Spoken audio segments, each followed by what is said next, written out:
arkadaşlar. Yeni bir kamp videosu ile sizin huzurundayım. Şimdi yeni kampıma Ormanlı'ya geldim. Umarım iyi güzel kamp geçirmiş olurum. Şimdiden iyi seyirler.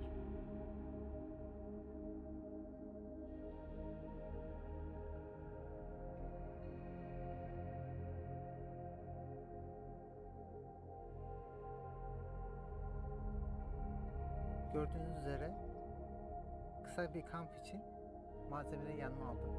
Bu şekilde.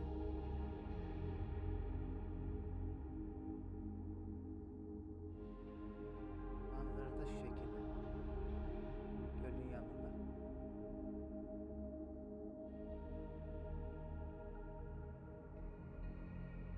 Birazdan ateşi yakacağım.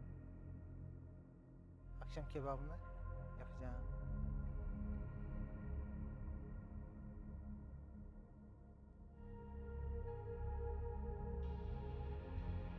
Şöyle, ha şöyle.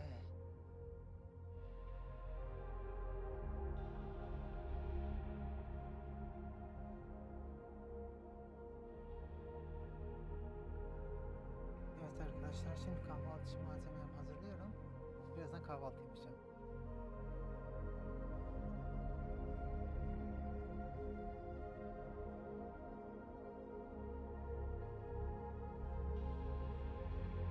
Böyle kocaman da mantarlar aldım. Bunu kebap yapacağım. Birazdan mangalda. Öğlen yemeği için. Ama şu anda bozulmasın diye şurada tutuyorum.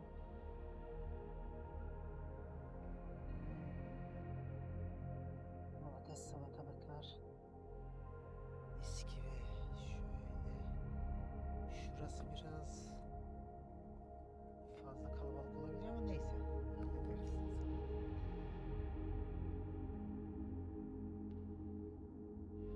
Domatesler de şurada. Normal merhaba diyor.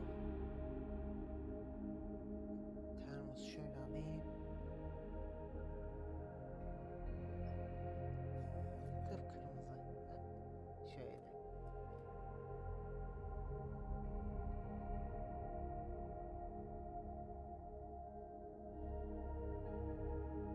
Normal tam böyle ekmek tüketiyorum. Sağlık için çok faydalı. Çerezleri bence sonraya kalsa iyi olur. Şu anda çok erken.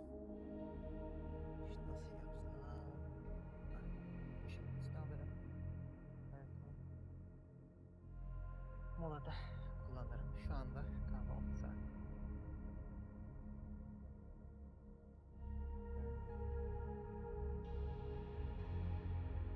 Kahvaltı vazgeçilmezlerden birisi. Bazlama çok iyi gidiyor. Çok da süper oluyor. Şöyle iki tane kocaman bazlama aldım. Hadi bakalım.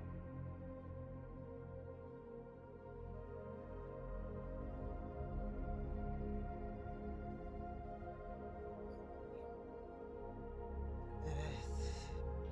Kampa gelmek güzel ama bunun uğraşması da var. Şunu şöyle alayım. Bu da benim kendi yaptığım geçici bir dolap. Şimdi her türlü malzeme soğuk. Yani mis gibi. Şu şekilde şununla yapıyorum. Meyveler şurada. Meyveleri çıkarayım.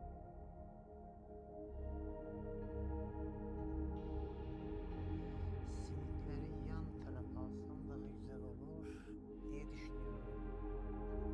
Şöyle meyveleri çıkarayım. Aslında bu yöntemle meyveler hem temiz kalır hem de serin kalır ve bozulmaz.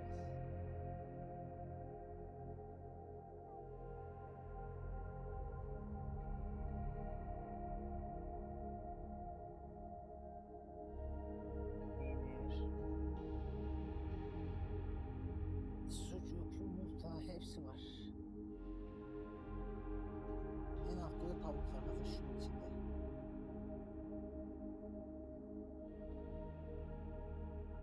Dil peyniri, çörek otlu peyniri. Biraz dağınık olabilir, kusura bakmayın.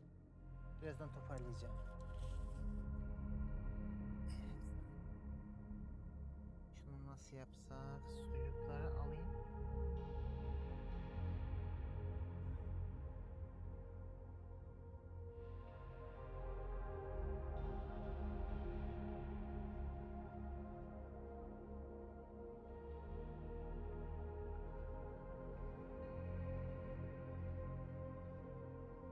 Peynir, beyaz peynir.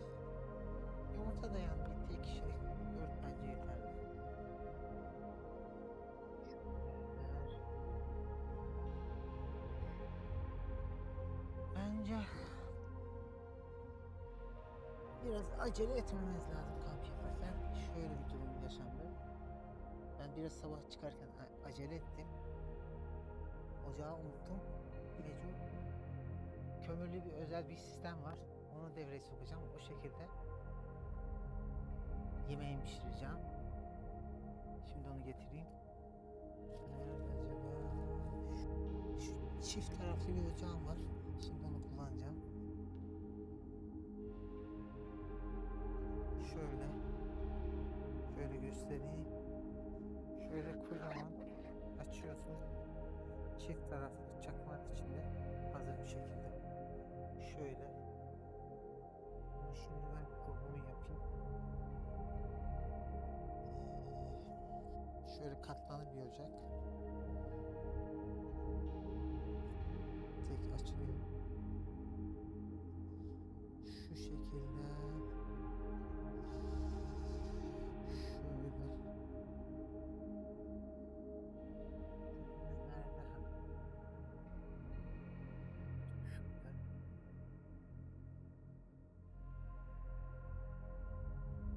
Şöyle tüp bağlanıyor.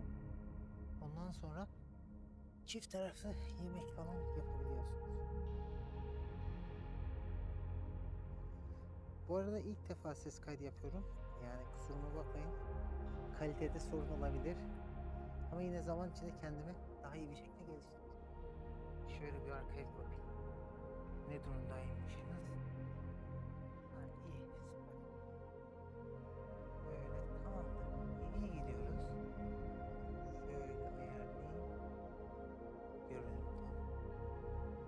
Şöyle hatta gölgeye alacağım. Tam şu şekilde. Bu arada bir şey de size anlatmam gerekiyor. Kampın en güzel keyifli tarafı öyle yöresel malzeme kullanmak. Bakır tava gibi, sahanda tava gibi. Şöyle. Şimdi yağ nerede? Yağ şurada. Yağlayacağım. Ondan sonra tuz. Tuzu. Şu derler ya tuzu biberi. Ben onun yanına hardal ekledim. Tuzu biber hardal ekledim. Şöyle. Biraz yakınlaşayım çünkü ateşten dolayı o tarafta yapamam. Şurada yapacağım. Çakmak şurada, ocak şurada, tüp şurada. Neyimiz eksik? Heh. Şu doğranmış hazır sucuklar tercih ettim. Yani günübirlik olduğu için fazla uğraşmayayım diye. Bu da işte kendi yaptığım bir ufak minik ocak ama ateşle yakıyorsun, yanıyor. Ondan sonra alt tarafı koyup ısıtabiliyorsun. Ya yiyeceğim. Kaşıkları nereye koydum acaba? Ha, şurada.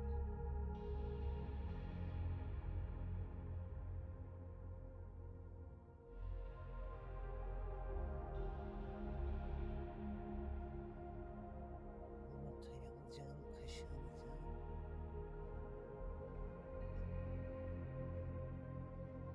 Şöyle göstereyim. İşte seyyar mutfak böyle olur. Bakın şöyle. Her şey var.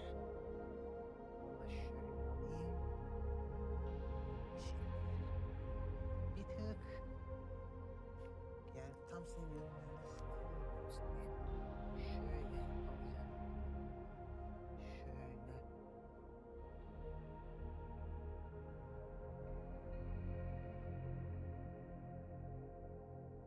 Umarım sesim iyi bir şekilde kaydoluyor. Şöyle hatta geri.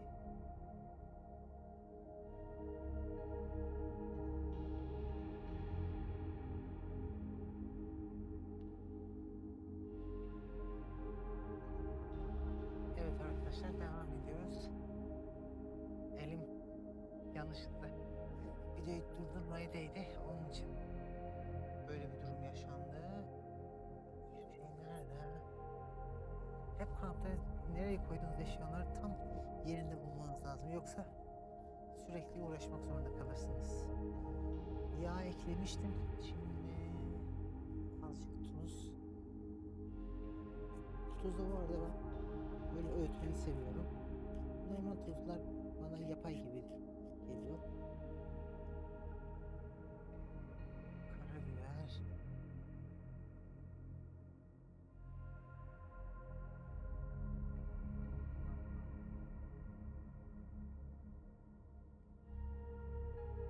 Biraz zeminden kaynaklı meyilli duruyor. Şöyle yapsam iyi olur. Ben şöyle şunu alacağım. Şunları sen şuraya.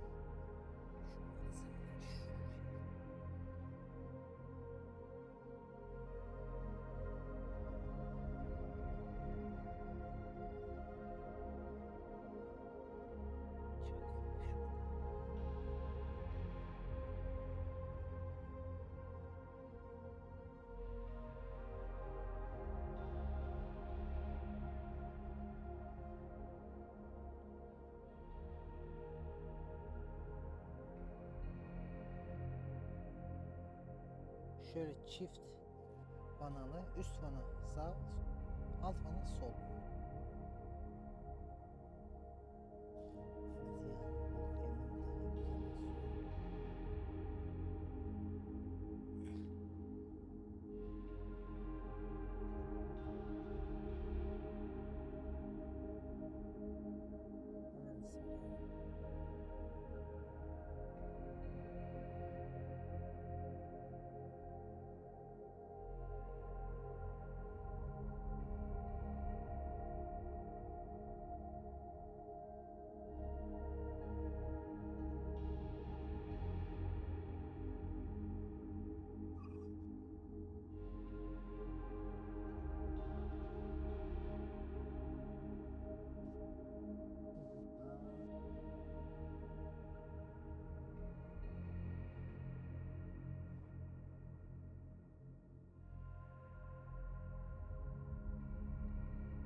Mesela şöyle tabağı şuraya koyup kalabilir.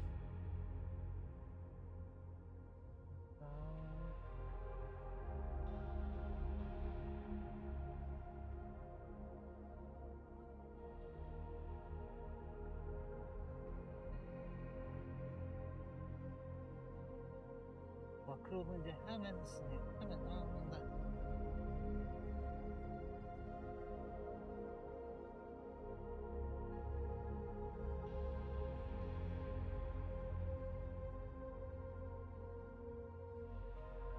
Mis gibi kokmaya başladı soğanlar. Vallahi soğanlar. Oh. Şimdiden yani acıktım.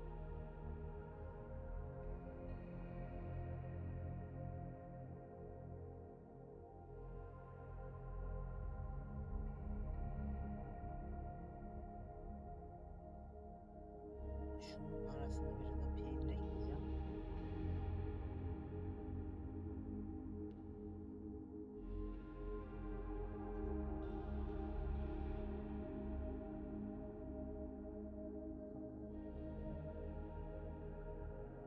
Nereye düşüyorsun? Bekle şu yumurtayı da hazırlayalım. Köy yumurtası. Ben her zaman tam doğadan yanayım. Tam doğal olsun isterim. Onun için mümkün mertebe doğadan beslenelim. Ayrıca benim mantığıma göre bu vegan değişik bir kavram. Ve ilginç bir kavram. Yani biz yani ete alışkın bir insanlarız. Tam bilemiyorum. Onun için ben bu yaşamı seviyorum. Tabii insanlar tercihi farklı olabilir. O konuda özgürlüğünü yaşayabilir.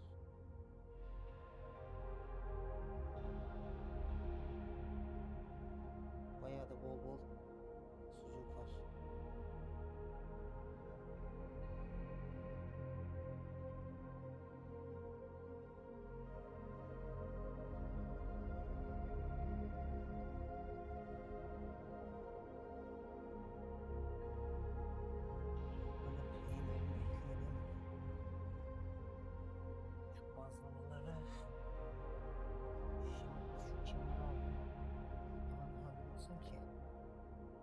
ileride kebapla beraber yiyeceğim.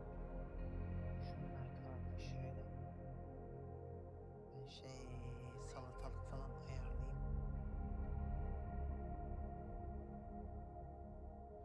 Yani sütlü filtre kahve yapacaktım. Yolda tam köy sütü bulamayınca vazgeçtim ama malzemelerin yanında.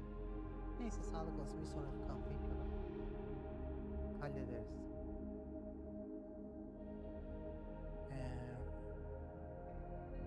Sanırım sucuklar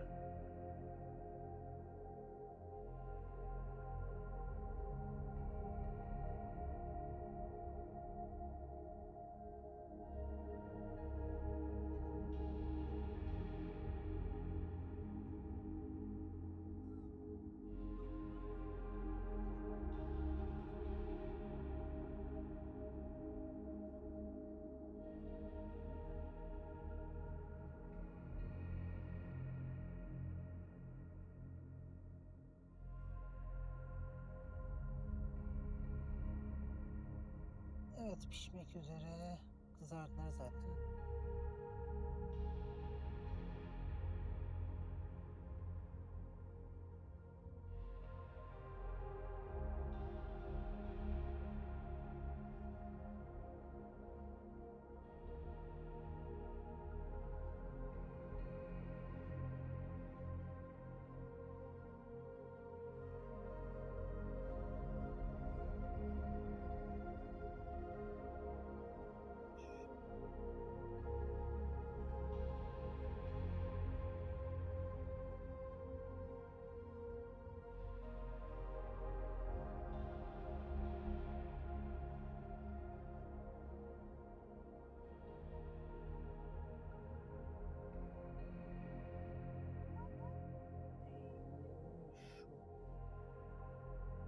Şöyle küp şekli doğruyorum.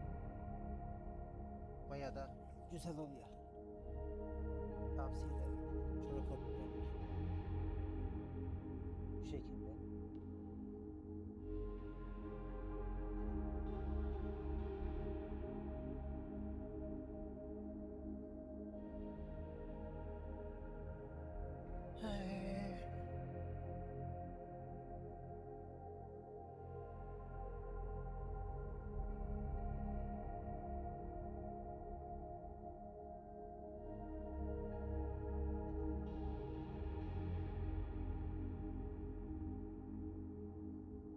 Biraz yaklaştırmam lazım. Tam gördüm. Şöyle. Şöyle bir ayarlasın.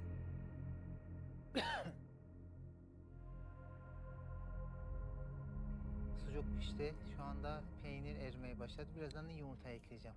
O yapılana kadar ben şurada salatalık ve domatesi doğrayıp hazırlaması yapacağım.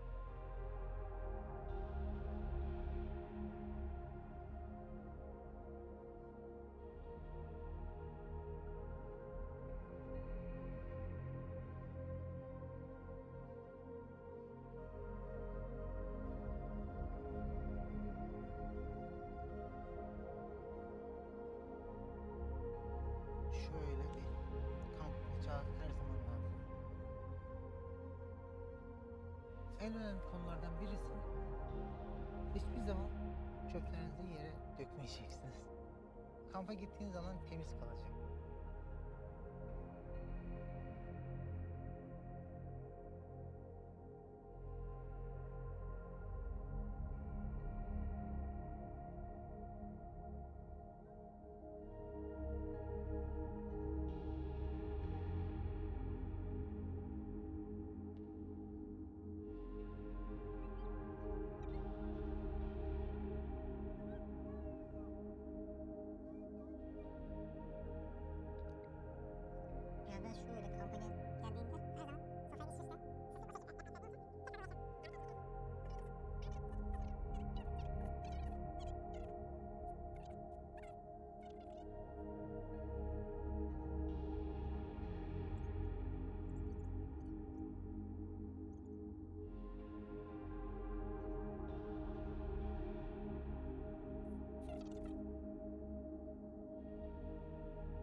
aman tanrım şeyi unuttum. Yumurtaya ekleyecektim. Peynir de erimiş. Oo.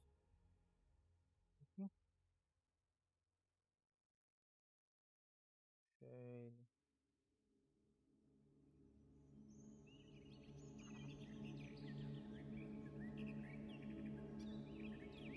Ocak kapanmış.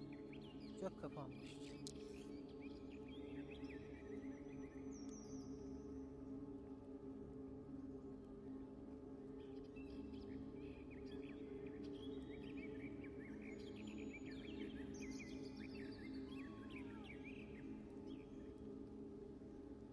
Şöyle rüzgar kesiyor.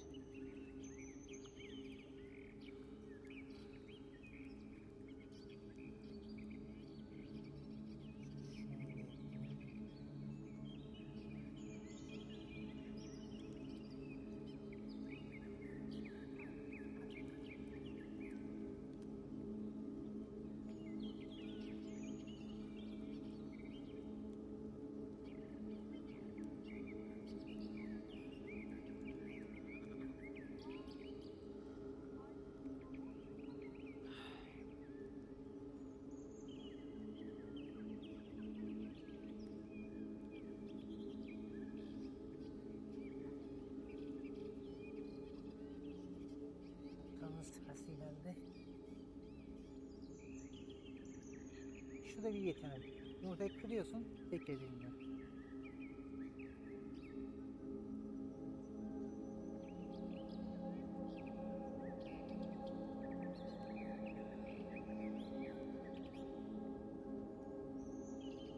Şu köklerin hepsini en son yakacağım. Hiçbir şey böyle kalmayacak. Ay kavurmuş. Yeteneğin fazlası zarar olur.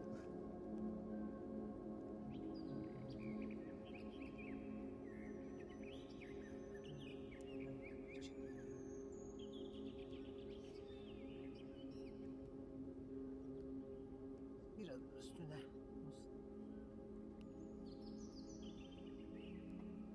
hardal.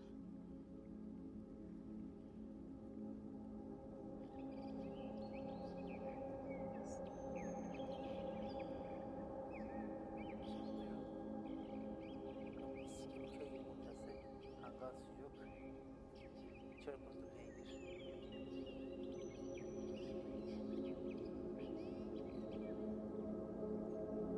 Tam istediğim kıvamda. Şimdi kahvaltıya başlayacağım. Başlamadan önce suyu koyacağım kaynasın. Ha, bildiğiniz normal kamp malzemesi. Ama yıllarca benim yoldaşım diyebilirim. Şöyle.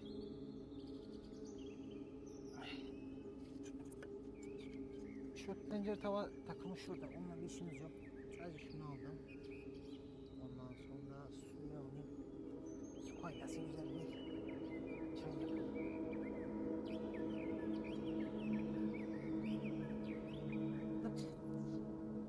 Demirimi sana getirmedim. Tahtalarla şöyle rüzgar önleyecek bir şekilde.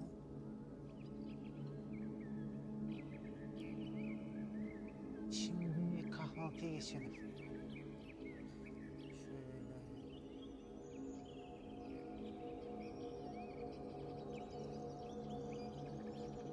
Arkamda bir karavan var. Ama şu an kimse yok. Şimdi diye tahmin ediyorum.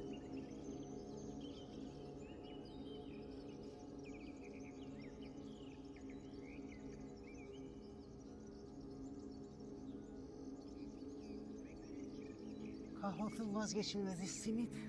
Simitlerin onun yanında. Şöyle şunu şuradan alacağım. Ben hem susamlı simiti severim. Hem de çekirdekli. Ama bu başka bir favori benim için.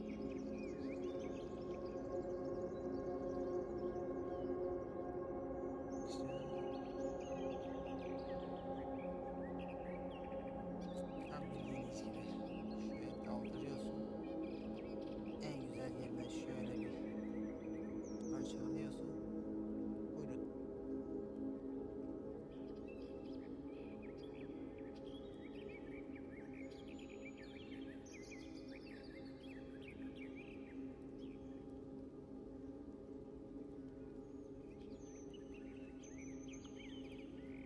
dibe gömülmüş sucukları bu şekilde kazarak çıkarıyorum. İşte hayat bu. Ama bazen insanları zor bir durumlara bırakıyorlar. Yani özgürlüğünü kısıtlanmış sayılır. Neyse onları da aşacağız. Her şey yoluna gidecek.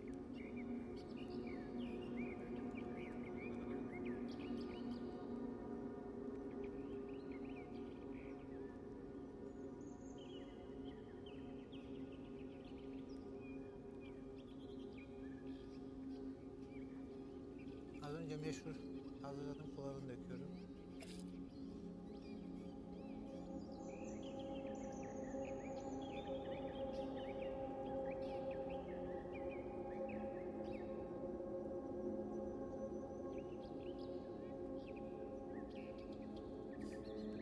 Biraz masa kalabalık dağınık olabilir ama sağlık olsun, sorun değil.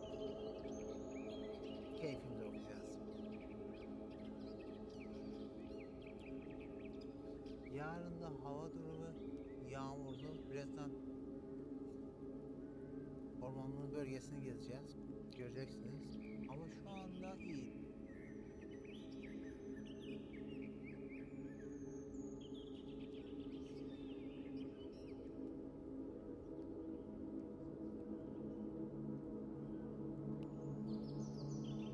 Tam karşımda birkaç tane karavan var.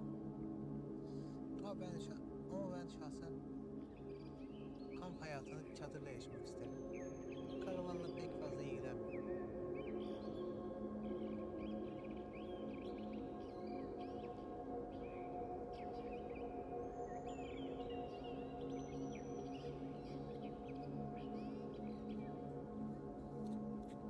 Rüzgar var.